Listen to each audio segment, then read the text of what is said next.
আমাদের গাছের শশা, এটা দেখেন, এটা দিয়ে আজকে ইফতার করব। নিজের গাছের শশা দিয়ে ইফতার করার মজাই আলাদা। তো প্রথম রোজা কার কেমন গেল? আমার তো অনেক ব্যস্ততার মধ্যে গেছে, কারণ হচ্ছে আমাদের বাড়িতে রং করা হবে। যেহেতু সামনে ঈদ আসতেছে, তো বাড়িরও তো একটু সাজসজ্জার প্রয়োজন আছে, তাই না?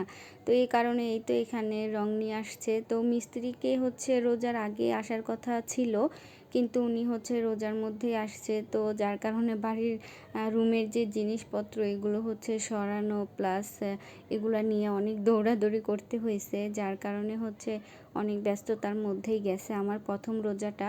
তো এই তো এখানে হচ্ছে রং গুলাচ্ছিল আর আমিও দেখতেছিলাম। আসলে এই টাইপের কাজগুলো দেখতে ভালোই লাগে। আর ততক্ষণে হচ্ছে কখন যে ইফতারের টাইম এসে পড়ছে সেটা নিজেও বুঝতে পারি নাই। তো কি করব, তাড়াহুড়া করে হচ্ছে গাছে এই তো একটা শশা ছিল, তো এই শশাটা নিয়ে হচ্ছে আজকে ইফতার করব। আর এটা কিন্তু অন্যরকম একটা আনন্দ, তাই না? তো এটা এই তো শশাটা একটু ছোট ছিল, বাট এটা খেতে না অনেক বেশি মজা লাগছিল আমার কাছে। তো আজকের ভিডিওটা এই পর্যন্তই। ভালো লেগে থাকলে অবশ্যই একটি লাইক করে দিবেন। আল্লাহ হাফেজ।